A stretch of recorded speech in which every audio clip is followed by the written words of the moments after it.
Yeah. No, that wasn't. I'm telling you, it was made of rubber. Urgh. Yeah. I think maybe you dreamed this up. No, because I had one. But it was like a knockoff. Because we were Rubber poor monster toy in cage. Don't Google that. Don't. Nope. Oh, man. Cool monster toys of the 80s. Boglins? Boglins, that was it. That was totally it. Boglins. Rubber monsters were... Oh, God, I remember that thing. Yeah. Yeah, I remember that. Yeah. I told you. The little puppet thing. Yes. Yeah. You didn't say a puppet. You didn't say it was a puppet. Well, ours was different because it was like the cheap kind. It was like a Happy Meal toy. No, you had one of those that was totally a puppet, and you had one of these that I'm looking at a photo of now. All right, let me tell you something. I know when I have the generic and when I have the real thing. It was a puppet. It was a real thing, but it was like that's lower tier. That's one of them that we had right there because I remember the teeth. Oh yeah, that was it for sure. Hold on now. You see them in the cage? Yeah, I do see them in the cage. If you had said puppet, I would have remembered that. I don't think they're puppets generally, though. I think it was just that iteration. No, we had the puppet, but I think before that they were actual like My Little Buddy. No, hold on, like I'm about to send you. I'm about to send you the photo of the puppet you had. That is a Boglin. This is Boglin. There it is. You had that one. Oh yeah. Yep, that's right. It's a name brand Boglin. Okay, I was wrong. I got the theme song downloaded. You ready to go? Yeah. I'm more interested in a Boglin's commercial. Let's do a Boglin's commercial. See, it's like goblins, but the G and the B are and it's also swapped. It's also like bog, like they're from a swamp. Also, it's very clever. Over here, I'm a boglin. Me and my buddies need a place to hide out. Come a little closer. Oh, did I scare you? Oh, I do that so well. If you take us home, we'll kiss your Aunt Martha. We'll eat your peas. And we hope you know lots of girls. Hey, the name's Boglins, each sold separately, and we're looking for good homes. Maybe yours?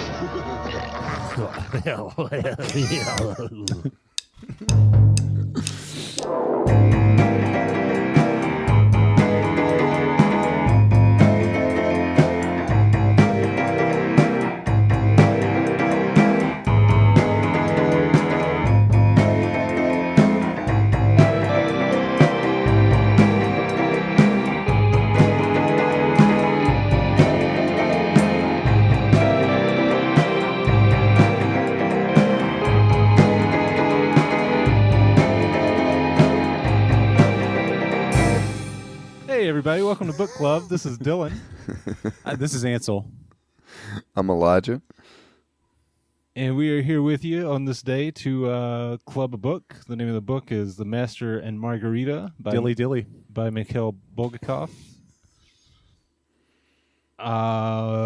It's a Russian novel about Satan in Moscow during the Soviet Republic thing. The USSR is what they called it. You want to take that one again? No, I think I got it one. Okay. So what y'all think of the book? Who you want first? You, Elijah, since you seem eager. Oh, I am not at all eager. I don't know. Not really sure. I did read it. So there's that.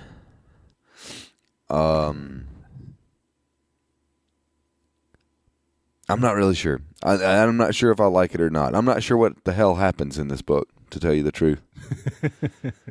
You did get the English version, right? Maybe that's the problem. No, I did get the English version, though it be it a very shoddy translation. Every time there was a word, an English word with R and N in succession. That's a Romeo November. They would combine them to make M. So modern would turn out as modem. Corner would be comer. There were lots of comers in this book. Oh, yeah. Yeah. And overall, I mean,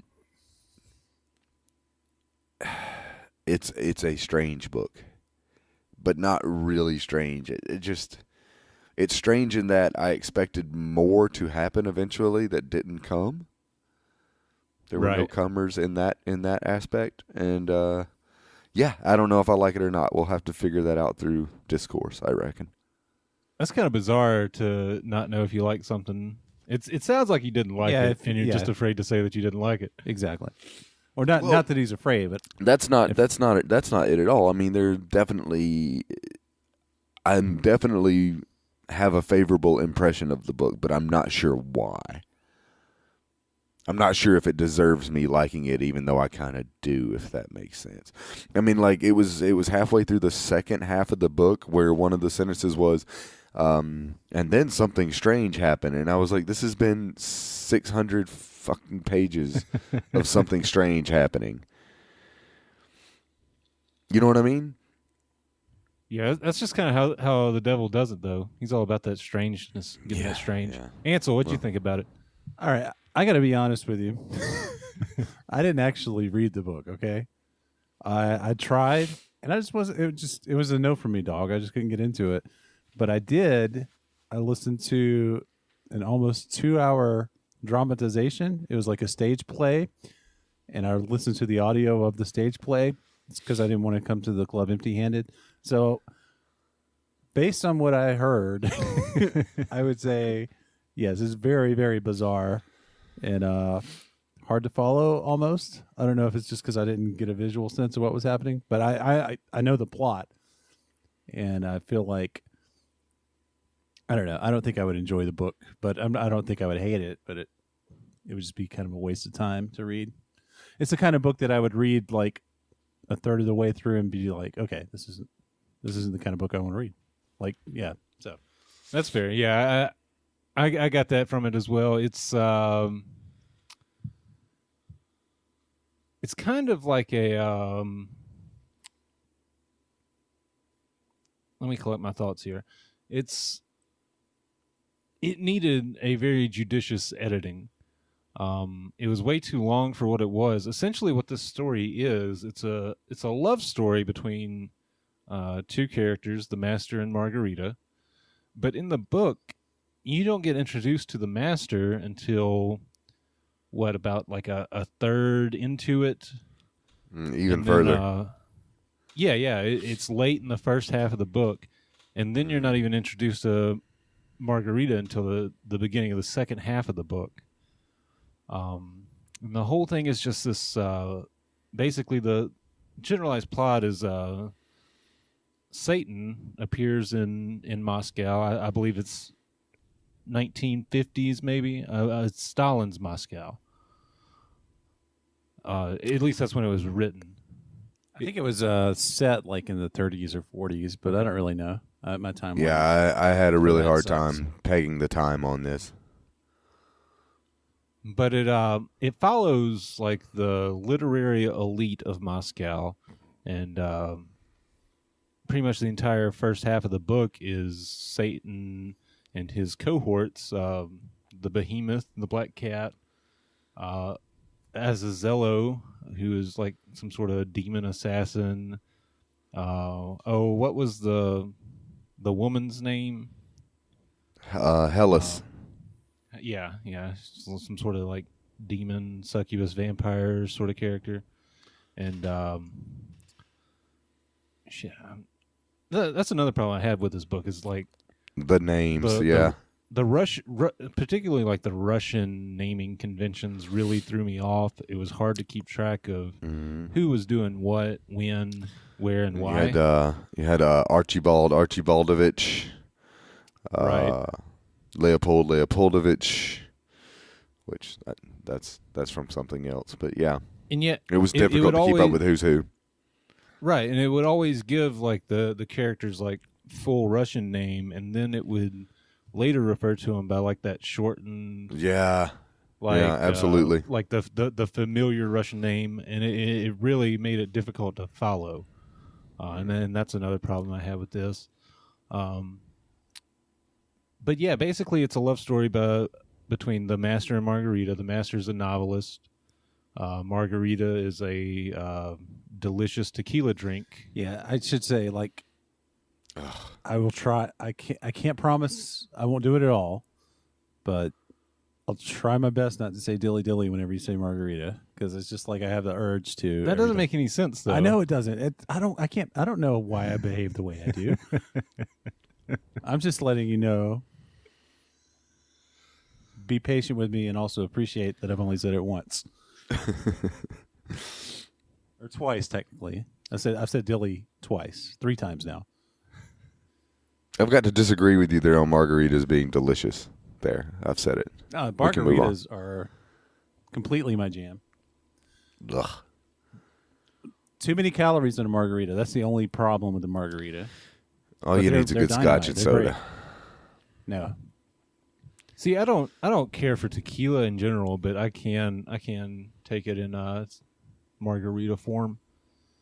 But yeah, this book kind of blows. I was very disappointed in it, and it really reminded me, because like the reason I brought this book to the book club was because I read online like, oh, this is the best book you've never read. And supposedly like a modern classic satire. And it really reminded me of a book called, and I don't know if I mentioned this at the end of the last episode, A Confederacy of Dunces, which was suggested to me, and I heard very good things about it. And that book just was awful. I kind of got the same. I was like, okay, this is like Confederacy of Dunces all over again. Yeah, same thing. Yeah. Elijah, are you familiar with that book? I am not. You have spoken on it last year in one of our previous episodes. Okay, yeah, it's awful. It's terrible. And this book, Confederacy of Dunces, is another book that I read about a third of the way to half, and I was like, okay, this isn't the kind of book I want to spend my time reading. Yeah. Yeah. And they're both long and dense, and they don't really get to the point. But it won the Pulitzer. Is that not crazy? That's why I think I'm probably just a lowbrow schmuck. You know what I'm saying? Well, you say that like it's a bad thing. I think being a lowbrow schmuck is good. I think like books like this and Confederacy of Dunces are kind of, I don't know, it's like the parts in this book where it's, you know, satirizing the Moscow literary elite, and it's about like the Master is a novelist. It's very much about writers and writing, and I think that's why writers and writing is writers like this book. And the same thing with Confederacy of Dunces. The main character in that was a writer as well. And and we've talked about that. We talked about like La La Land being like the film industry just. So it's kind of like this book is, or maybe also Confederacy of Dunces, is like that, like an old vintage wine that people are crazy about, but it would lose in a blind test to like Barefoot or something that costs $8. Did you say Bigfoot? Barefoot. I think that's a brand for wine. Like Mad Dog 2020.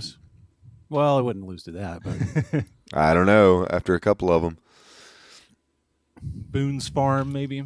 Yeah. Ooh. But you get my point. Good stuff. Yeah, no, absolutely. And like there's nothing wrong with drinking like cheap wine. It gets the job done, and you save money, and you have fun doing it. I could go for a 40-ounce of malt liquor right now, actually.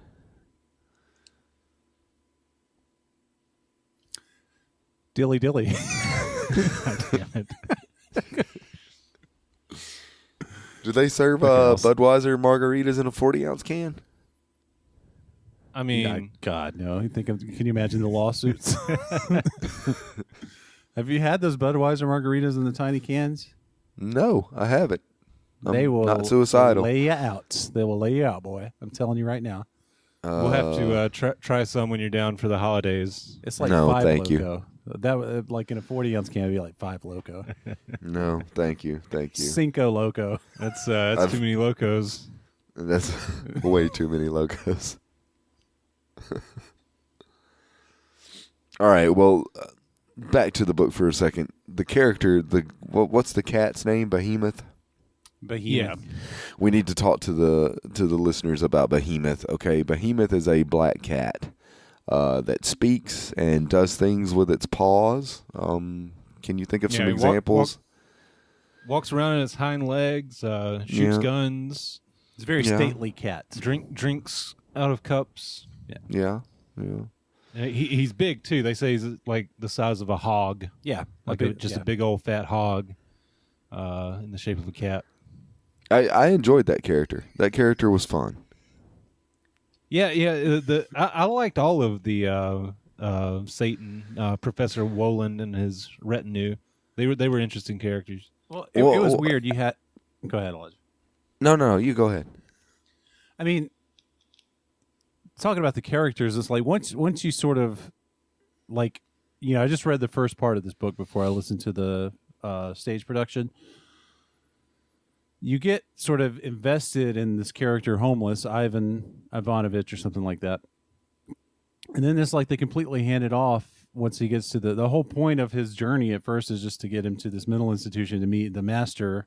And then it's just like a new book pretty much. So like, I don't know. After that, I was like, I'm not gonna get too attached to any more characters. Yeah, and this problem that it had with having like so many characters, like it could have been avoided completely. Like they were all superfluous to the greater story, and like I said earlier, I think it needed like a good editing. It's like Final Fantasy IV. Did y'all play Final Fantasy IV? Did not. Too many characters, and they just come in and out of your party, and you never know who you're gonna have. Now that one wasn't released in the U.S. originally. It actually was, yeah. It was Final Fantasy II on the SNES. I still didn't play it, but yeah. It's actually one of the good Final Fantasies, but too many characters. Elijah, you had something to say a moment ago? Yeah, well, speaking of characters, let's. I've got an interesting question for you. Who, if anyone, are the protagonists of the Master and Margarita? I've got to say that it's A, the Master, and B, Margarita. And maybe not so. I think maybe really it's Professor Woland, Satan, and his retinue, because they serve as the vehicle to reunite these separated lovers. And also, like, I mean, I could be misinterpreting the thing I heard, like the hour and a half I spent with this, but like, was it not critical of the irreligion of the Soviet Union? Is that not kind of the thing? So like the devil is in a way like the protagonist because they are like bringing like they're the force against irreligion. Is that crazy or is that no, not at all. And I think that definitely was one of the things that the Mr. Mikhailovich, what was the writer's name? Bulgakov? Mikhail Bulgakov. I think that's definitely what he was trying to like set out to do, was kind of set out this sort of criticism of the anti-religion of the establishment. And and I guess like that in itself is pretty great if you like, if you're defying Joseph Stalin, like in his backyard. Well, there were also some very blatant stabs at communism itself as well. One instance that comes to mind is when they're in the there towards the very end of the book when they're in the store. He picks out a foreigner and starts saying, "Why does he get to eat salmon when I'm poor and hungry?" And he incites it's Azazello, or no, it's the cat that does it, and he incites a riot by just knowing that the communist mindset is going to take over and they're going to begin to riot against this foreigner. Yeah, fairly also, interesting. The episode where it's Woland's theater show, and when they he like throws money out to the crowd or apparates it from the ceiling and it trickles down, and everyone's going mad and grabbing at these dollar bills, and just like Reagan's trickle down economics. Right, and they're crazy for it. These supposed communists are going gaga for these bucks, these Satan dollars. And also in the same little chapter, he on stage in his performance, he opens up a women's clothing shop with all the fancy accoutrement from the West, and the women go crazy for it, and that kind of struck me as kind of saying, well, like, yeah, these people are communists, but at the same time they're very susceptible to the same materialism that the West is. I just want to interject here really quickly. We've reached a book club milestone. Oh, really? Oh, have we? Yeah, we have. That's twice in the year and a half we've been recording that we've used the word accoutrement. Twice. You are. I'm glad that somebody's keeping records on this. That's 3 times Yeah. now. And now Dilly how dilly. was- Two a milestone. If it were the 100th time, that would be a milestone, my friend. what was the first time? I don't The recall. It was First time was. Do you remember? so Hansel? good showing, so good sewing shop. Oh. That's it. Mr. Prim. Misty. Okay. Yeah, Misty read the ad for the sewing shop. I just like saying accoutrement. Speaking of like just throwing money and stuff out to the masses, I learned this in a place I went to. Maybe you all have heard of it, college. One of my professors told me it was the Pantheon, the building in Rome, with not the Parthenon in Greece, but the Pantheon in Rome with the big dome.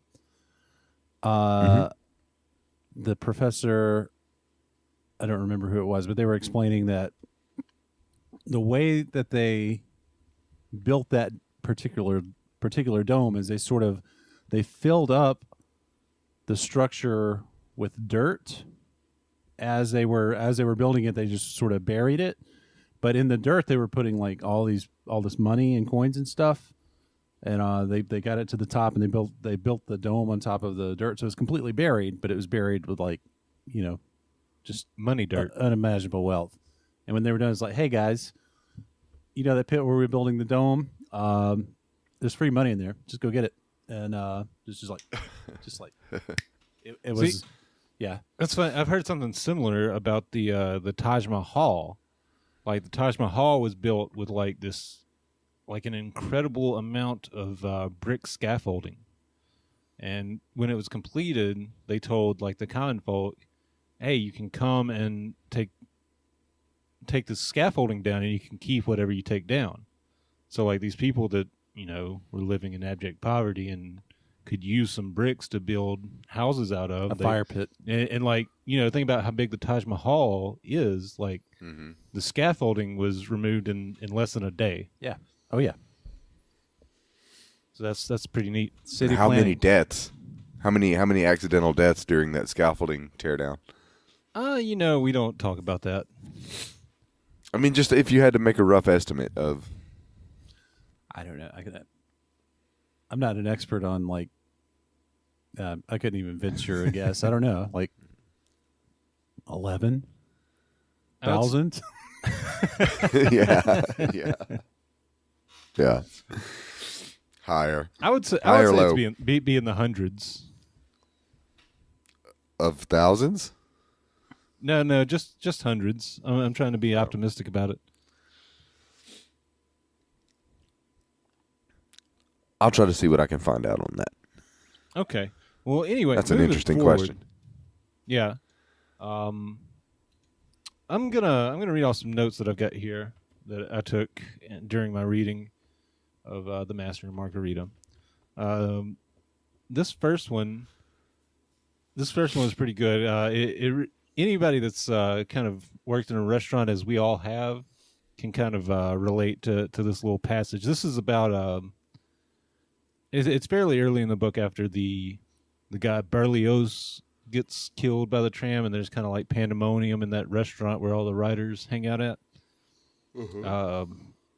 Mr. Bulgakov writes, streaming with sweat, waiters carried sweating mugs of beer over their heads, shouting hoarsely and with hatred, "Excuse me, citizen, Somewhere through a megaphone, a voice commanded, 1 Karski Shashlik, 2 Zubravokas, homestyle tripe. The high voice no longer sang, but howled hallelujah. The clashing of golden cymbals in the band sometimes even drowned out the clashing of dishes, which the dishwashers sent down a sloping chute to the kitchen. In short, hell. So yeah, it's just kind of it was a well-written passage there about the chaos that a busy restaurant is. Oh yeah. That scene that you're talking about, where Berlioz gets decapitated and delegitated Mm-hmm. by the streetcar.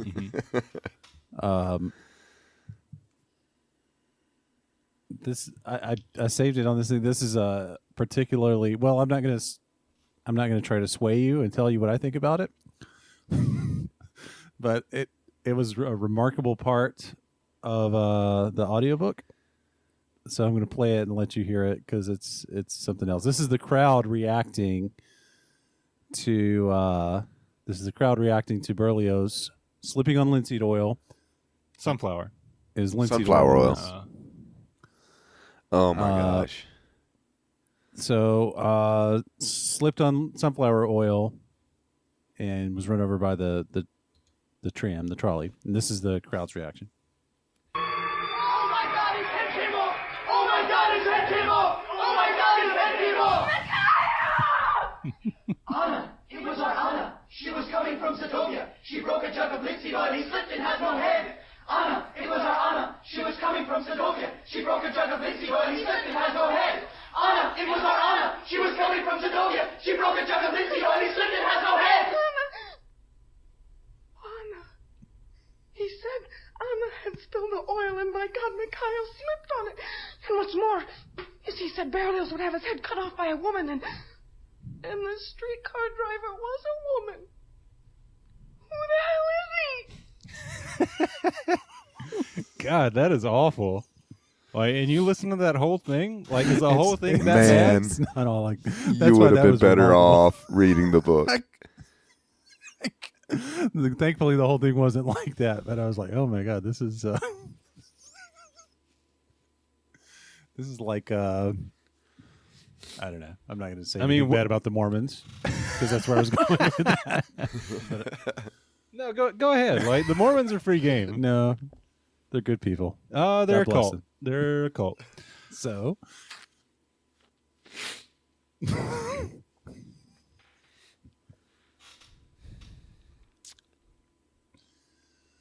Anyway. Yeah, that was bad. Thank you for that. it was very bad. So you agree with my opinion of that? Yeah. Yeah. Okay, moving forward. I don't know. I'd kind of like to hear it again. Unfortunately, we don't have time to hear that again. Okay. Okay. Sorry. Oh my God, his head came off! Oh my God, his head came off! Oh my God, his head came off! All right, that's enough. that's the part I wanted to hear. You can stop. I can't stop it. I don't know how to stop it.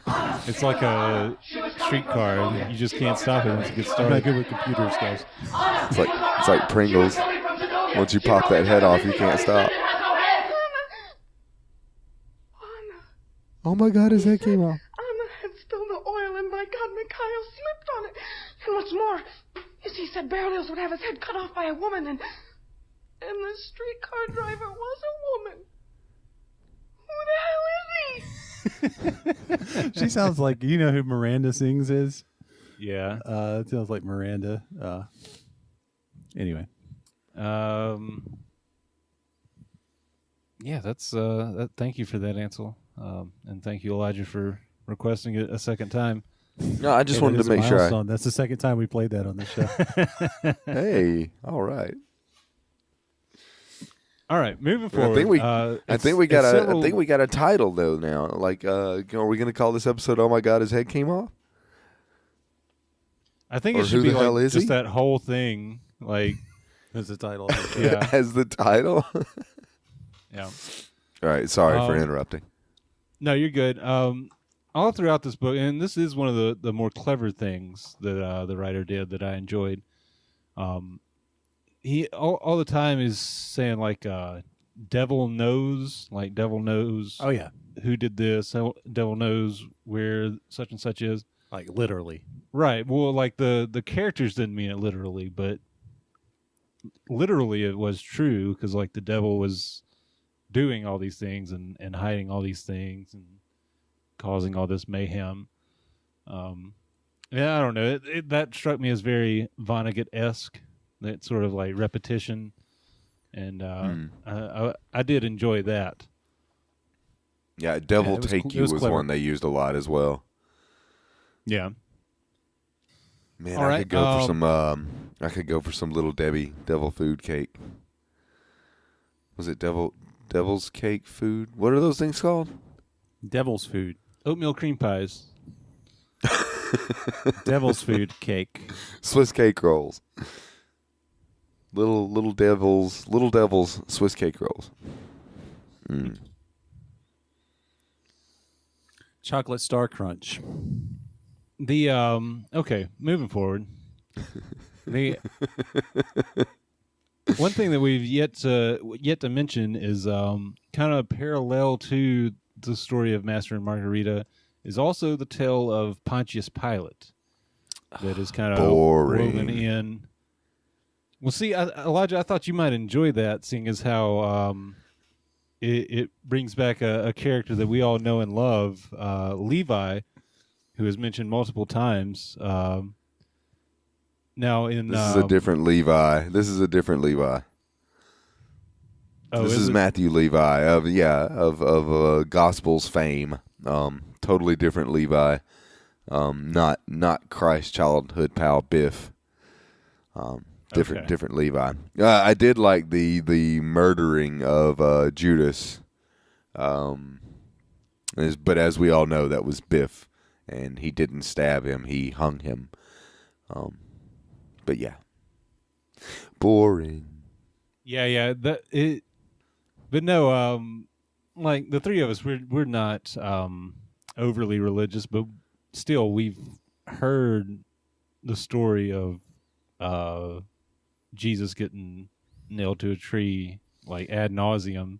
Like I don't need that like recited to me again, and it really did hurt the pacing of the story. No, I get it. Like, because this is what I was thinking. I'm like, man, it's 2018, and all Bible stuff is so 2018. You know what I'm saying? Mm-hmm. Don't you agree? I wouldn't necessarily put it that way, but yeah, I do agree. It's like I'm just so sick of Bible stuff. I'm done with it. VeggieTales, okay. You're Well, good okay. To be fair rest to of this it. novel, though, this was nothing like what's actually in the Bible. Well, they did say that it was not the actual account, but it's what actually happened. So Yeah, it's supposedly it's a novelization that was treated as more accurate than the gospel accounts of Pilate, and really And the had less to master- do with Jesus the than master it did to had do with intuition. Pilate. That's what made him a master. He was able to correctly recall the scenes Right.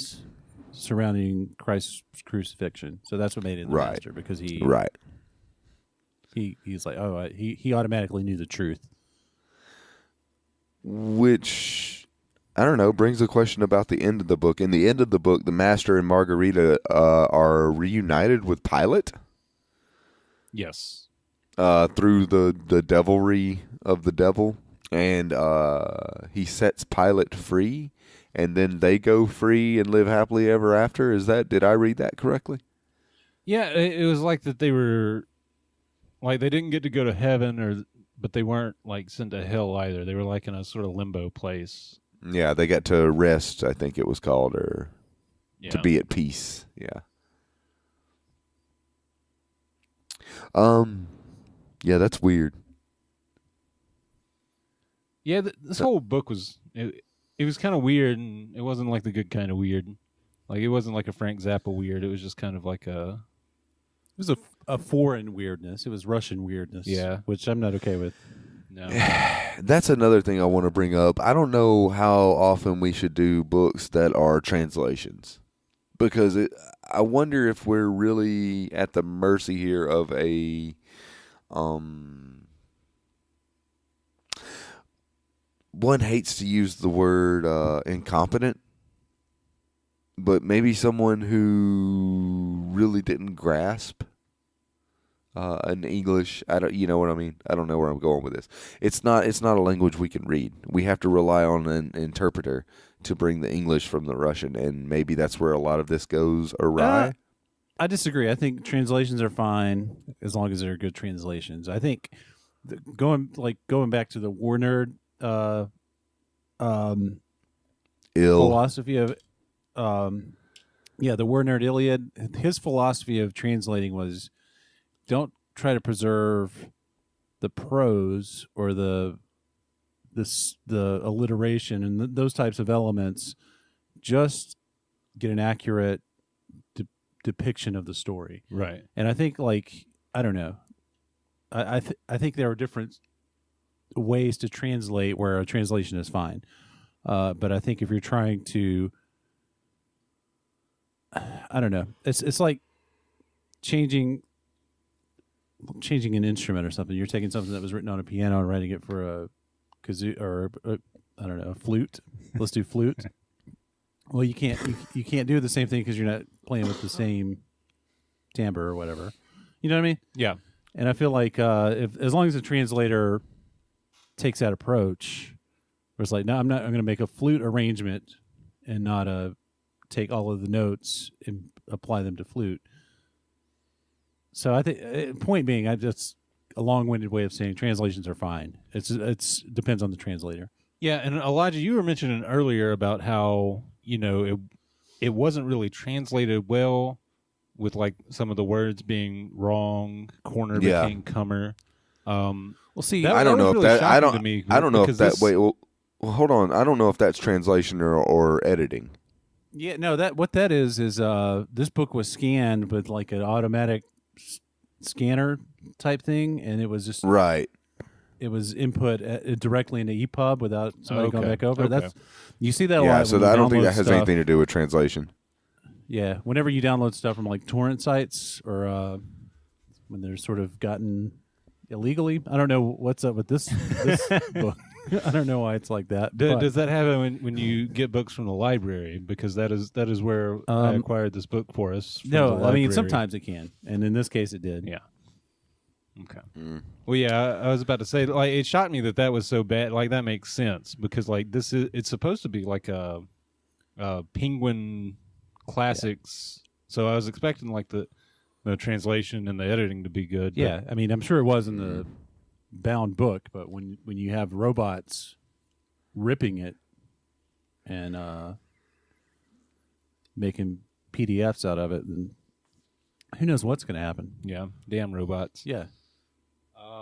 But no, going back, like talking about translations, I don't think Roadside Picnic suffered at all from translation.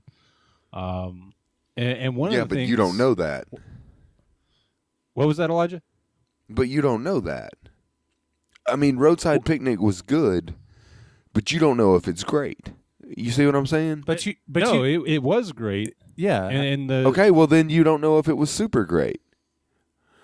Well, regardless of how you feel about it. You're not going to know everything unless you know all the languages, which, let's face it, none of us is ever going to learn another language, except Elijah, who already knows German. But anyway, it doesn't matter. Like, the proof is in the pudding. Like, did you enjoy it? Yes. Okay, then it's good. You know what I'm saying? Right. Do you agree? I do agree. Yeah. I don't. I disagree. I disagree because that rests on the premise that there is a good translation. And in my experience, there is always something lost in translation.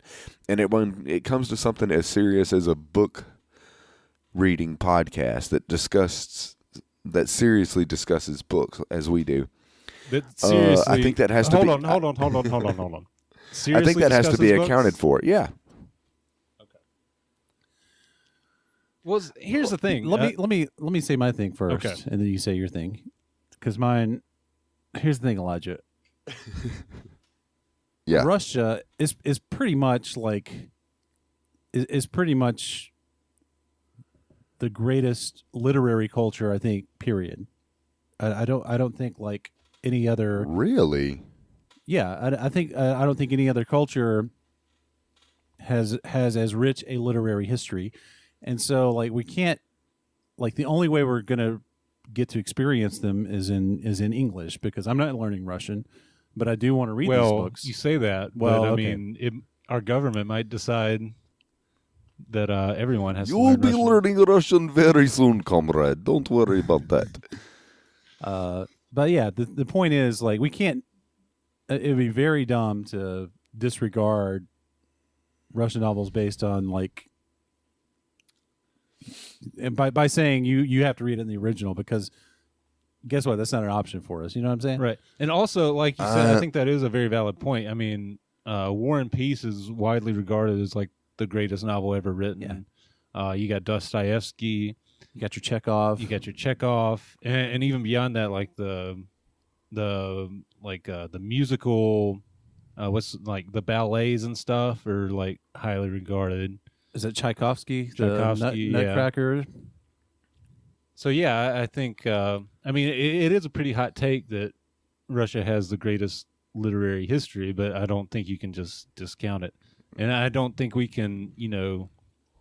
We are eventually going to read everything. That's the plan. That's true. So, but I mean, since we're going to be reading everything, we don't have time to learn other languages, so we're going to have to rely on these translations. yeah, we have a pretty book schedule as is. Without, we don't have the time. Well, for, let me throw this out in rebuttal, and then I'll let it go. Okay. Okay. In this book alone, you have you mentioned earlier, like they would use the name Nikolaev or whatever, and then 2 minutes later use Niki or something like that, and you'd be totally lost as to who the hell was being talked about in that particular instance, until some other distinguishing factor would come along, or Fedorov, and then they would refer to him later as Feli or something that had no really connecting letters there, right? Right. Yeah, I agree with that. Well, then wouldn't a good translation have taken into account that, look, these English speakers aren't used to these names. They're not going to make these connections. Let's leave this out. Aren't they going to do more of a War Nerd Iliad type thing? And what I'm saying is, we're not going to learn Russian, but when you go into reading something like this, in the back of your mind, you have to wonder what's missing. What connections are you not making because they're not being made for you? Well, there's an issue of maturity too. It's like, how many Russian novels have you read in your lifetime? Like, eventually you would pick up on this sort of thing. You would sort of understand what their nicknames are and stuff. Like, I'm going to push back against that. That was a pretty major sticking point for me with this book. Yeah. It was very confusing. It could very well be that this was a bad translation. Well, and yeah, I kind of thought about the translator probably should have anglicized some of the naming conventions. But at the same time, you're talking about, Elijah, like presenting the original work as faithful as possible. Like, I recognize that that's a very difficult job to do. And so much of this book is about the setting of Moscow. So, I mean, does it lose some of that verisimilitude in the setting if you kind of anglicize the names? I don't know the answer. I would have liked for the names to have been streamlined at least. Yeah. Or to have it annotated. We're saying, hey, remember, this is Jakovovich.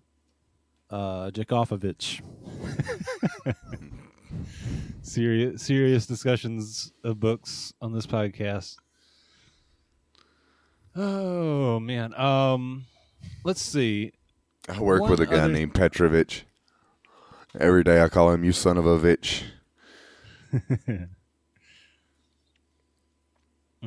Doing some reading up on this book. It was kind of what's the word? Suppressed a little bit in its contemporary time. Censored is the word. Because of its presentation of Christianity and stuff, which just kind of that kind of boggles my mind. I think we talked about this a little bit with The Catcher in the Rye.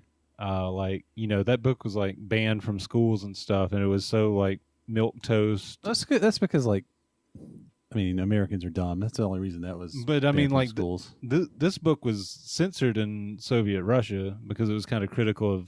I think one of the main reasons it was like critical of the literary establishment that would censor books, and I think that's kind of why. But I mean, for it to be censored at all is just kind of, there's nothing like incendiary in this book. Well, I think it's not To Kill a Mockingbird, that's for sure. Yeah, I don't know. One other thing that I found when I was kind of reading the Wikipedia entry for this book, kind of interesting.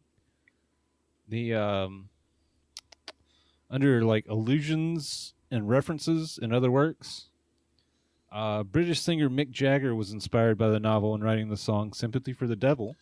I thought about that. I thought about that song when I did as well. I was listening to it. Yeah, I was like, okay, this is basically better said by Rolling Stone, "Sympathy for the Devil." So awesome. Go me.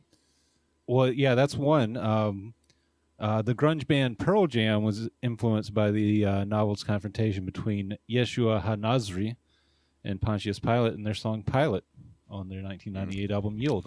Like Pilate, I have a dog. Thought about that. Obeys, Thought about that listens, one kisses, as well. loves. Yeah. So that's two. That's pretty neat. Wait, what's the other lyric? What's the lyric? Like Pilate, I have a dog, obeys, listens, kisses, love. I think that's all the lyrics. No, it's not. There's some verses, but that's the chorus. Moving on, surrealist artist H.R. Geiger named a 1976 painting after the novel, and the band Danzig featured this painting on the cover of their 1992 album, Danzig 3, How the Gods Kill. So we got some pretty good music influenced by this book. The fourth one, the title song on Patti Smith's album Benga, refers to Pontius Pilate and his dog Benga, as portrayed in The Master and Margarita. So 4 equally great musical acts influenced by this novel. I just thought that was kind of interesting. I'm glad you brought that to the table. I'm going to have to read this book.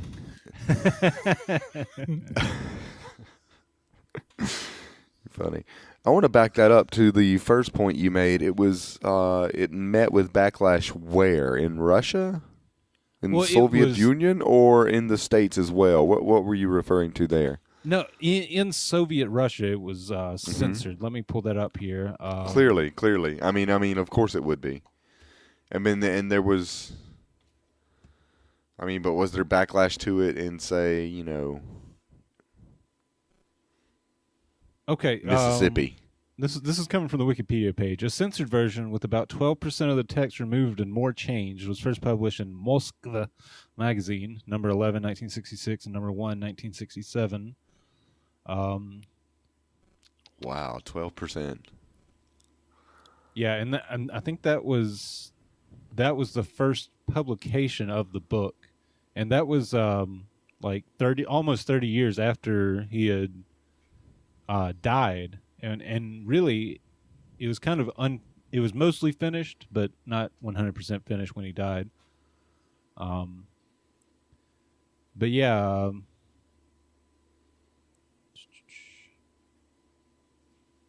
it wasn't really censored or anything in the States or otherwise. Okay, I was just curious. Thank you. Speaking of it not being finished when he died, I read that George R.R. Martin has gone into hiding to finish his last, I guess it's the last one. I don't know, Dylan. No, there's another one scheduled after this. Those books are never coming out. Okay. The headline I read was that he went into hiding, and I was like, how? Is that like, are you fat shaming him? No, like everyone knows what he looks like. Like, how does George R.R. Martin go into hiding? How do you look like Mr. Conductor meet Santa Claus? Dude has like millions and millions of dollars at this point. I think it's pretty easy to like go into your compound and hang out. Like Conan O'Brien had a skit. Did you see this? You hear about this? Where it was like video feeds of George R.R. Martin at his house, like working on his book. Yeah, and it's like him jumping on a trampoline and basically just like fucking around. It's like the scene from Big, or like yeah. Are you fat? No, are you fat shaming George R.R. Martin? Did you read any of the article though? Like he wrote a letter explaining, like, and it's a super long letter. No, explaining why he's like so so far behind on it. Like this really, really super long letter. Yeah. Anyway, does he go into detail about like what he's eating? I didn't read the letter. I just read that it was super long. I was reading the Master and Margarita. So have they not? Forgive my ignorance. Have they not surpassed the books on the TV show? Yes. That's very. Oh yes. I mean, it makes sense that they would do that since it's such a moneymaker.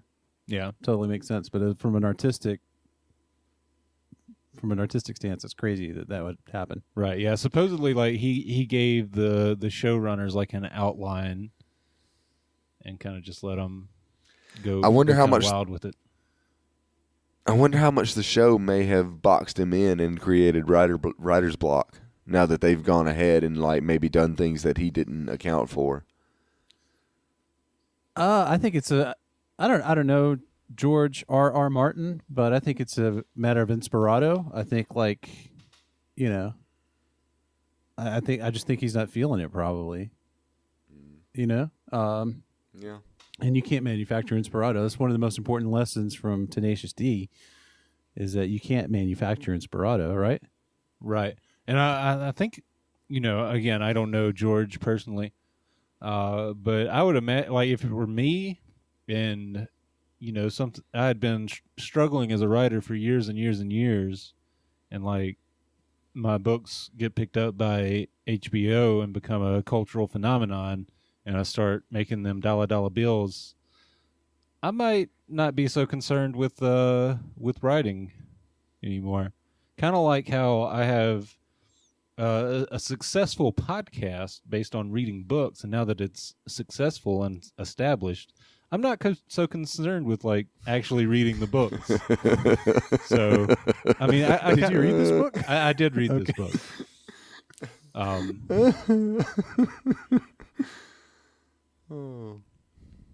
Are you read shaming Ansel?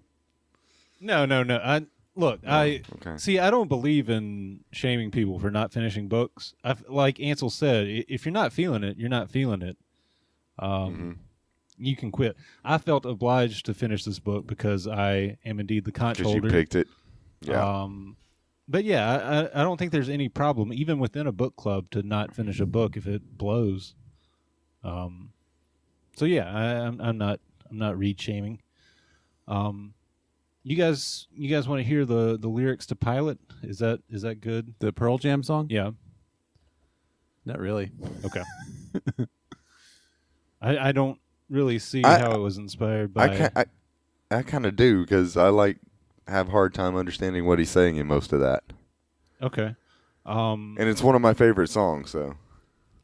Talk of circles and punching out. Looking in, drawing circles down. Falling up the south marking ground. Talking out of turn, drawing circles down. Like Pilot, I have a dog.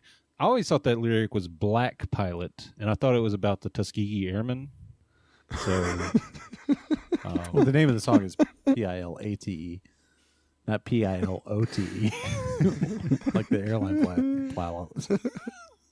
Well, I'm being a millennial. All my music's digital, and I don't read liner notes or anything, so I didn't know how it was spelled. I will never hear the song the same again. Thank you. Black Pilot, I have a dog. Obeys, listens, kisses, loves. Walks me out of town. Still wants a crowd. Making angels in the dirt. Looking up, looking all around. Like Pilot, I have a dog. Obeys, listens, kisses, love. Stunned by my own reflection, its looking back sees me too clearly, and I swore I'd never go there again. Not unlike a friend that politely drags you down, you down, you down. Like Pilate, I have a dog. Obeys, kisses, listens, loves. Written by Jeff Ament. Jeff Ament. Ament. Amen. Thank you. I've got it stuck in my head now, but now it has something to do with the Tuskegee Airmen. Thank you. But yeah, any final thoughts on Master and Margarita? Loved it. Yeah. Well, how about this? How about you give your final thoughts in the form of ratings, guys? Okay, I'll give mine. I'll go ahead and give mine. I give Master Margarita 1 Holy Bible because, like the Bible, I haven't read it, but I feel like I know everything I need to know about it. And yeah, that's what I give it. 1 Holy Bible. That's pretty good. Yeah. Elijah, you got a rating over there? I really haven't thought about a rating because, as I said in the beginning, I wasn't sure if I liked it or not. Mm-hmm. And I'm leaving this podcast with that same feeling. I don't know what to give it, man. I give it a half of something. What's half of something good to give it? Help me out here. Half of a devil's food cookie cake, chocolate Star Crunch. In the hot dog flavored water.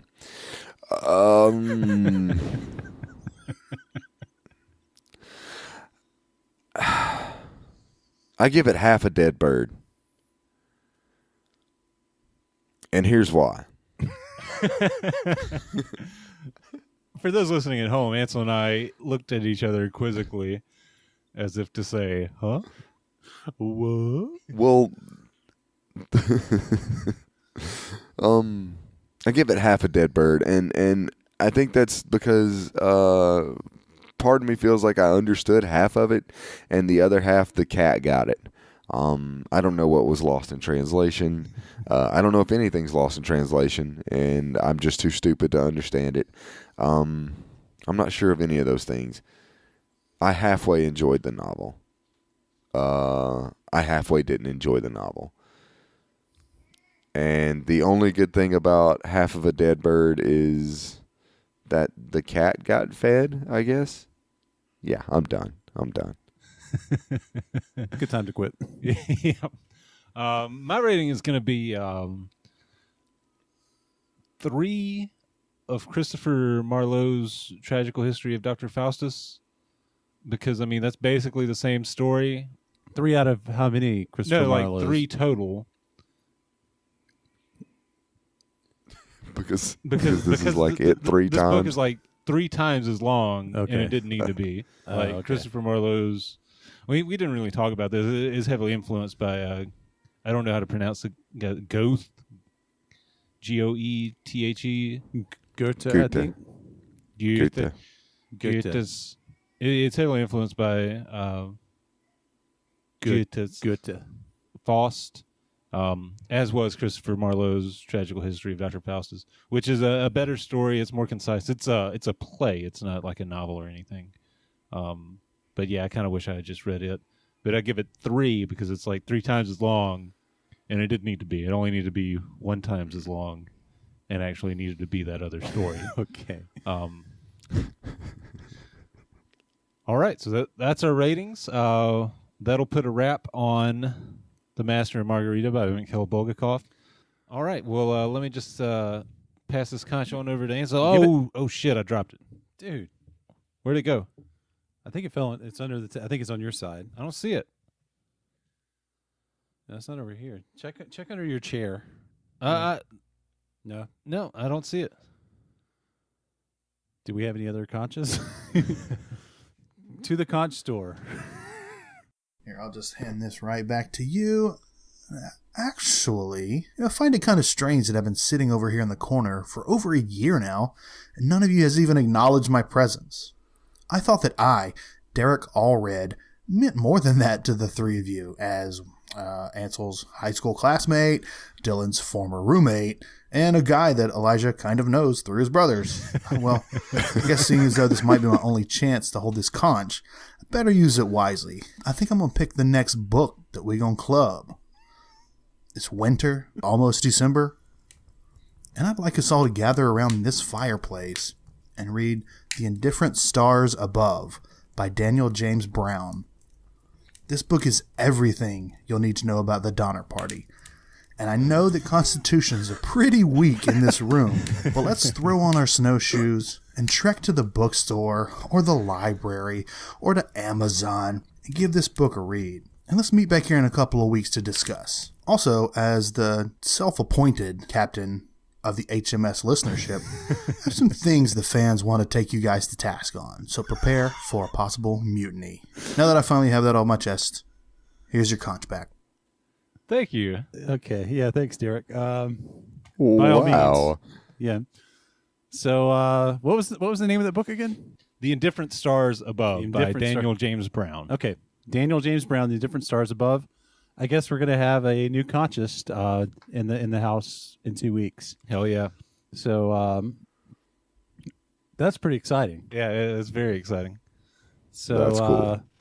He did give us the conch back. Dylan, you can close this out. Here you go. All right. Thank you. Thanks again for listening. As always, we've enjoyed having you. And we'll see you in 2 weeks when we club The Indifferent Stars Above by Daniel James Brown. It's going to get cannibalistic up in this piece. All right. James Brown. James Brown. Daniel James Brown. Oh, okay.